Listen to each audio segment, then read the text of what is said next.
आजचा आनंददायी शनिवार मुलांसाठी खास ठरला. पुस्तकांपलीकडचं जग प्रत्यक्ष अनुभवता यावं. व्यवसाय म्हणजे फक्त दुकान नाही, तर कष्ट, कौशल्य आणि आत्मनिर्भरतेचा मार्ग आहे, हे समजावण्यासाठी आम्ही शाळेच्या प्रांगणातून गावातील शिलाई मशीन व्यवसाय करणाऱ्या घराला भेट देण्यासाठी निघालो. मुले फार उत्साहात होती. त्यांच्या चेहऱ्यावरचा आनंद शब्दात मावणारा नव्हता. तुमच्याही दुकानाला भेट देणं एकच एक दिवस. रस्त्याने आम्हाला सुमनताईचं दुकान दिसलं. तिथे थांबून मी त्यांना सांगितलं, पुढच्या शनिवारी तुमच्या किराणा दुकानाला मी भेट देणार आहे.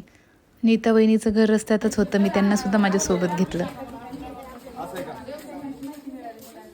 मुलांनी ज्या घरी मला भेट देण्यासाठी नेलं त्या घरी मी गेले. मला माहिती नव्हतं हे घर उद्धव भैयाचं आहे, परंतु जेव्हा त्यांनी आम्हाला पाहिलं त्यांनी फार आनंदाने उत्साहाने आमचं स्वागत केलं.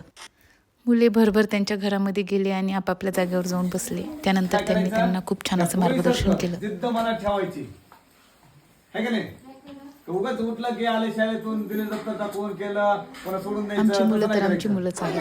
खूपच उत्साहाने त्यांनी त्यांच्या मार्गदर्शनाचं कौतुक करत फुलांचं आणि छान बढिया झक्कास म्हणून त्यांचं स्वागत केलं. हळूहळू नाही दिसतं दाखवावं लागते बाळांनो बाहेर गेल्यावर कधी पण.